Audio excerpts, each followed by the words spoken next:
ఓం గం గణపతయే నమః. స్వర్ణలక్ష్మి నమస్తే అస్తు. పరబ్రహ్మ స్వరూపిణి రాజ్యం దేహి ధనం దేహి సర్వకామాంచ దేహి మే. 2026 సంవత్సరంలో ఫిబ్రవరి మంత్లో మిథున రాశి వారికి ఎలా ఉందో తెలుసుకుందాం. తెలుసుకోబోయే ముందు ఫిబ్రవరి మాసానికి సంబంధించిన విశిష్టత రెండు ముఖ్యమైన ఉన్నాయి. ఒకటి, ఈ మాసం 13వ తారీఖు నుంచి మనకి మూడం అనేది కంప్లీట్ అవుతుంది. అక్కడ నుంచి మనకి ముహూర్తాలు అనేది స్టార్ట్ అయిపోతూ ఉంటాయి. నెక్స్ట్, అది ముఖ్యంగా చాలా ఇంపార్టెంట్. ఈ మంత్లో మనకి మహాశివరాత్రి జరుగుతూ ఉంది. ఓకే, అందరికీ తెలుసు ఎంత ముఖ్యమైన పండుగను. ఆ పండగ యొక్క పర్వదినాన్ని సద్వినియోగం చేసుకొని శని పెట్టే బాధల నుంచి, ఎన్నో రకమైన దోషాల నుంచి నివృత్తి అయ్యి చక్కగా ఆనందంగా ఉండాలని చెప్పేసి నేను కోరుకుంటూ ఉన్నాను. అందరికీ ఒక నానుడి ఉంటుంది, తెలిసే ఉంటుంది, జన్మకో శివరాత్రి. ఈ జన్మ ఎత్తినందుకు ఒక్క శివరాత్రి పండుగని కనుక సరిగా జరుపుకోగలిగితే లైఫ్ అంతా బాగుంటుంది, తర్వాత వచ్చే లైఫ్లు కూడా బాగుంటాయి అని చెప్పేసి శాస్త్రాలు వివరించడం జరిగింది. సో ఎంత గొప్ప మాసంలో మిథున రాశి వారికి ఎలా ఉందో చూద్దాం. మిథున రాశి వాళ్ళు కనుక గమనించుకుంటే ఓవరాల్గా చూసుకుంటే చాలా బాగుంది. 1-2 చోట్ల కొన్ని ఛాలెంజెస్ ఉన్నాయని గమనించుకోవాలి. ఫస్ట్, ఈ రాశిలో ఉన్న నక్షత్రాలు చూసుకుంటే మృగశిర 3-4 పాదాలు, ఆరుద్ర 1-2-3-4 పాదాలు, పునర్వసు 1-2-3 పాదాలంతా ఇందులో ఉంటుంది. పేరు బలం కనుక చూసుకుంటే వీళ్ళకి కా, కీ, కు, జ్ఞం, చ, కే, కోహ అన్న లెటర్స్ అంతా కూడా ఇందులో ఉంటుంది. ఈ మాసంలో ఇంకొక జ్యోతిష శాస్త్రం ప్రకారం ఇంపార్టెన్స్ ఏంటంటే 4 గ్రహాలు మారుతున్నాయని గమనించుకోవాలి. ప్రతి గ్రహం మారినప్పుడు వీళ్ళకి ఒక ఆపర్చునిటీ, కొన్ని ఛాలెంజెస్ కూడా ఉంటాయి.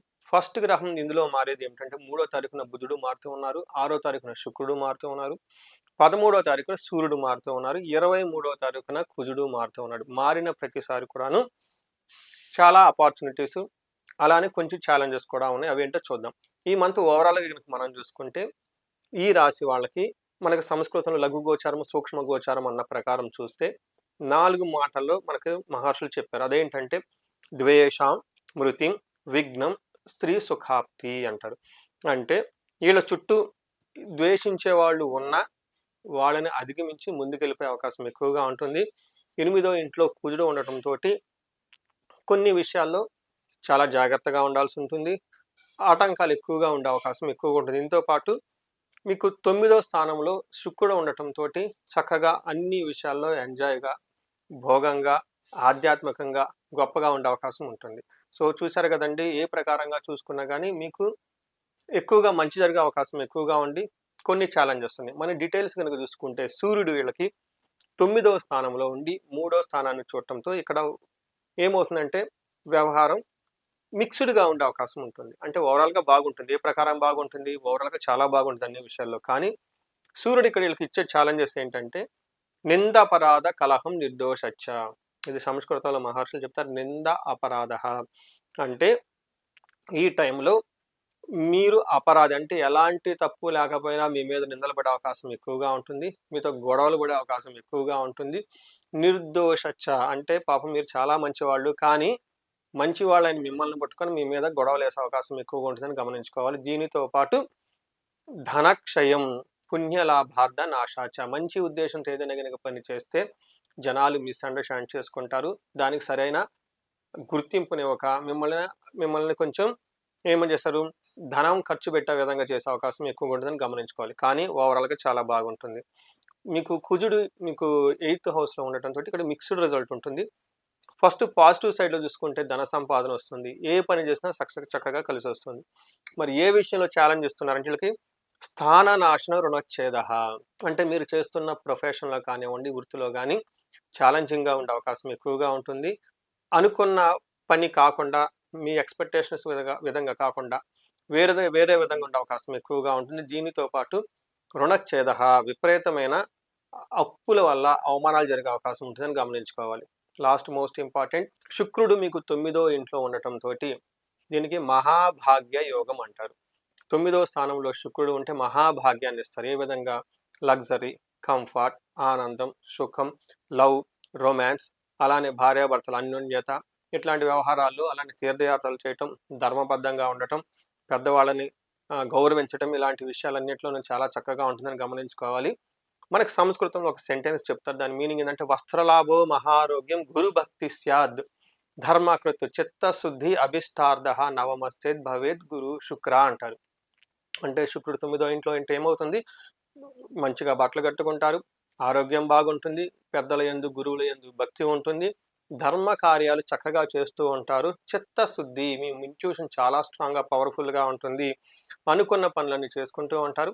అంతేకాకుండా లవ్, రొమాన్స్, ప్లేజర్స్ లాంటి విషయాల్లో కూడా చాలా చక్కగా ఉంటారని గమనించుకోవాలి. నక్షత్రం ప్రకారం చూసుకుంటే మృగశిర, ఆరుద్ర, పునర్వసు నక్షత్రాలు 3 నక్షత్రాల వాళ్ళకి కొంచెం గాయాలయ్యే అవకాశం ఎక్కువగా ఉంటుంది. అనుకున్న పని కొంచెం కాకుండా డిఫికల్టీస్ అయ్యే అవకాశం ఎక్కువ ఉంటుందని గమనించుకోవాలి. మృగశిర నక్షత్రం వాళ్ళకి కనుక చూసుకుంటే వీళ్ళకి రోగము, దేహ పీడనంతో పాటు ప్రమోషన్స్ వచ్చే అవకాశం కూడా ఎక్కువగా ఉంటుంది. ఆరుద్ర నక్షత్రం వాళ్ళకి అగైన్ వీళ్ళకి క్షేమంగా ఉంటారు, వస్త్రలాభం ఉంటుంది, సౌఖ్యంగా ఉంటారు, కొంచెం హెల్త్ విషయంలో జాగ్రత్తగా అవసరం ఉంటుంది. పునర్వసు నక్షత్రం వాళ్ళకి అగైన్ వీళ్ళకి కూడాను సౌఖ్యంగా ఉంటారు, క్షేమంగా ఉంటారు, అంతా బాగుంటుంది. హెల్త్ విషయంలో కొంచెం జాగ్రత్తగా ఉంటే అతిగా భయపడే పరిస్థితులు ఎక్కువగా ఉంటాయని గమనించుకోవాలి. ఇలా ఈ రాశి వాళ్ళు ఫిబ్రవరి మంత్లో ఇలా ఉన్న టైంలో మీరు కొన్ని పరిహారాలు కనుక చేసుకోగలిగితే ఇంకా చక్కగా బాగుండే అవకాశం ఎక్కువ ఉంటుంది. మీకు కుజుడు కొంచెం ఇబ్బంది పెడుతున్నారు కాబట్టి సుబ్రహ్మణ్యేశ్వర స్వామి ఆరాధన, సుబ్రహ్మణ్యేశ్వర స్వామి భుజంగ స్తోత్రము, లేదా మనకి జంట నాగులు ఉంటూ ఉంటాయి అన్నమాట. సుబ్రహ్మణ్యేశ్వర స్వామి చక్కగా పాలతో అభిషేకం చేసి, చిన్న దీపారాధన చేసి, కూర్చొని మీరు కొంచెం ధ్యానం చేసి, మీ యొక్క సంకల్పాన్ని చెప్పుకొని పనిని కనుక ప్రారంభిస్తే విజయం వచ్చే అవకాశం ఎక్కువగా ఉంటుంది. ఇవి కాకుండా మీరు పెద్ద పెద్ద బిజినెస్లు చేస్తున్నా, ఇంకా వేరే ప్రాజెక్టులు చేస్తున్నా, మీ యొక్క జీవితంలో అనుకున్న విధంగా అన్నీ కావాలనుకుంటే, పర్టికులర్గా ధనానికి సంబంధించిన ఏదైనా ప్రాబ్లం ఉంటే స్వర్ణలక్ష్మి విశేష హోమం చేయించుకుంటే చక్కగా కలిసి వస్తుంది. భార్యాభర్తల అన్యోన్యతకి అన్యోన్య దాంపత్య పాశుపత అభిషేకం చేసుకుంటే చాలా బాగుంటుంది. ఇవి కాకుండా శత్రువులపై విజయం కావాలంటే చండీ హోమం, చండీ పారాయణం చేయించుకుంటే చాలా బాగుంటుంది. మీ యొక్క ఇండివిజువల్ హారోస్కోప్ అని చెక్ చేయించుకొని తదనుగుణంగా మీ జాతకానికి ఎక్కడైనా కనుక ముందుకు వెళ్లకుండా ఉంటే, స్టాగ్నేటెడ్గా ఉంటే ఒక్కసారి జాతక చక్రం చూపించుకోవాలని చెప్పేసి కోరుకుంటున్నాను. పర్టికులర్గా మీ ఏజ్ 35 నుంచి 45 సంవత్సరాల మధ్యలో ఉంటే, సడన్గా మీలో గ్రోత్ లేకుండా ఉంటే, ఇబ్బంది పడుతూ ఉంటే, దానికి కారణం శాపాలు అయి ఉండొచ్చు, మీ కార్మికంగా వచ్చిన బ్లాకేజెస్ అయి ఉండొచ్చు. వీటిని కనుక మీరు తొలగించుకుంటే చక్కగా ఎంతో ఫాస్ట్గా జీవితంలో ముందుకెళ్ళే అవకాశం ఎక్కువగా ఉంటుంది. ఇంకొక ముఖ్యమైన విషయం, ఈ మాసంలో మన అందరూ ఎక్కువగా అకాడమిక్స్ ప్రిపేర్ అవుతూ ఉంటారు. స్టూడెంట్స్ కానివ్వండి, లేదంటే హై ర్యాంక్ ఎక్స్పెక్ట్ చేసుకునే వాళ్ళు కానివ్వండి, లేదంటే జాబ్స్ నిమిత్తం కాంపిటేటివ్ ఎగ్జామ్స్లో ప్రిపేర్ అయ్యే వాళ్ళు కానివ్వండి, వీళ్ళంతా మీ యొక్క అకాడమిక్స్లో చక్కగా పెర్ఫార్మెన్స్ చేసి మంచి ర్యాంకులు సంపాదించుకొని తద్వారా మీరు మంచి కాలేజెస్లో సీట్ రావడానికి, విద్య బాగా రావడానికి చాలా రకాలైన దేవుళ్ళని ఉపాసన చేయటం చాలా అవసరం. పర్టికులర్గా మనకి 3 రకాలైన దేవతల్ని ఉపాసన చేస్తూ ఉంటారు, లేదంటే ధ్యానిస్తూ ఉంటారు, ప్రార్థిస్తూ ఉంటారు. ఫస్ట్ దక్షిణామూర్తి, రెండవది హయగ్రీవ స్వామి, మూడవది నీలా సరస్వతి అమ్మవారు. మీ యొక్క జాతకాన్ని చూపించుకొని మీ లగ్నానికి అనుగుణంగా ఏ దేవతని, ఏ దేవుడిని ఉపాసన చేస్తే మీకు కార్యసిద్ధి త్వరగా వస్తుంది, విద్యాసిద్ధి, జ్ఞానసిద్ధి త్వరగా వస్తుందో తెలుసుకొని తద్వారా ఆ యొక్క దేవతలకి జపాలు చేయించటం, పాశుపత అభిషేకాలు చేయించటం, హోమాలు కనుక చేపిస్తూ ఉంటే ఖచ్చితంగా మీరు అకాడమిక్స్లో చాలా చాలా ముందుకు దూసుకునే అవకాశం ఎక్కువగా ఉంటుంది. మంచి ర్యాంకులు వచ్చే అవకాశం ఎక్కువగా ఉంటుంది. ఉద్యోగాలు, అలానే యూనివర్సిటీలో కాలేజీలు వచ్చే అవకాశం ఎక్కువగా ఉంటుంది. సో ఈ టైంలో ఎవరైనా కనుక ఇలా కావాలనుకుంటే ఒక్కసారి మీ జాతక చక్రాన్ని చూపించుకోవాలని చెప్పి నేను కోరుకుంటున్నాను. మీ అందరికీ అష్టైశ్వర్యాలు కలగాలని, భోగభాగ్యాలు కలగాలని, జీవితంలో బాగుండాలని చెప్పేసి నేను కోరుకుంటున్నాను. నమస్తే.